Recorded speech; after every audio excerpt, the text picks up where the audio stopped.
নাকি বেশি টাকা হয়ে গেছে, তাই নাকি 2 দিন পর পর এদিক সেদিক ট্যুরে যাচ্ছে। আবারও কালকে রাত্রেই নতুন করে সিলেটের উদ্দেশ্যে ট্যুরে রওনা দিল আঁখি। আর আঁখির এই ট্যুরের ভিডিও প্রকাশ হওয়ার পরে সোশ্যাল মিডিয়াতে আবারও তুমুল আলোচনার মুখে পড়েছে আঁখি। অনেকেই বলছে আঁখির বর্তমানে ট্যুরে যাওয়ার পরিমাণটা বেড়ে গেছে, 2 দিন পর পর এদিক ওদিক ট্যুরে যাচ্ছে, তাহলে মনে হয় আঁখির ইনকাম পাতি বেশি হচ্ছে, এজন্য 2 দিন পর পর বন্ধু বান্ধব নিয়ে ঘুরতে যাচ্ছে।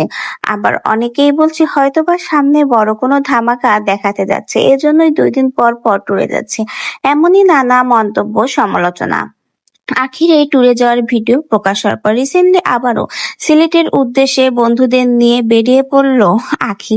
আখির নতুন ট্যুর প্ল্যান করেছে সিলেটের উদ্দেশ্যে, আবার তার সাথে রয়েছে তার প্রিয় খুবই ভালোবাসার বান্ধবী, যাকে নিয়ে এবার সিলেটে রওনা দিল আখি। আখির এই ট্যুরে যাওয়ার ভিডিও নিয়ে সোশ্যাল মিডিয়াতে নতুন গুঞ্জন এবং সমালোচনা শুরু হয়েছে।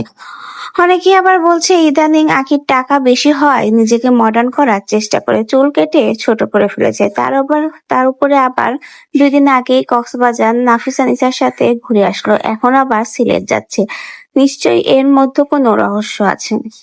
কিছুদিন আগে তিশা আর আহাদও কিন্তু ট্যুরে যাওয়ার প্ল্যান করেছিল, কিন্তু এই পর্যন্ত তারা একবারও ট্যুরে যেতে পারেনি। আর আহাদ তিশার এই ট্যুরে যাওয়ার মধ্যেও কিন্তু প্রায় 2বার আখি ট্যুর সেরে নিয়েছে। তাহলে কি এটা কেবলই মাত্র আহাদ তিশাকে টেক্কা দেয়া বা তাদের সাথে পাল্লা দেওয়ার জন্যই আখি এত ঘন ঘন ট্যুরে যাচ্ছে?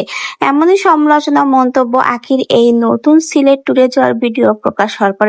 তো ভিউয়ার্স, এত মন্তব্য, সমালোচনা শুনে এ বিষয়ে আপনাদের কি মন্তব্য কমেন্ট বক্সে জানিয়ে যাবেন।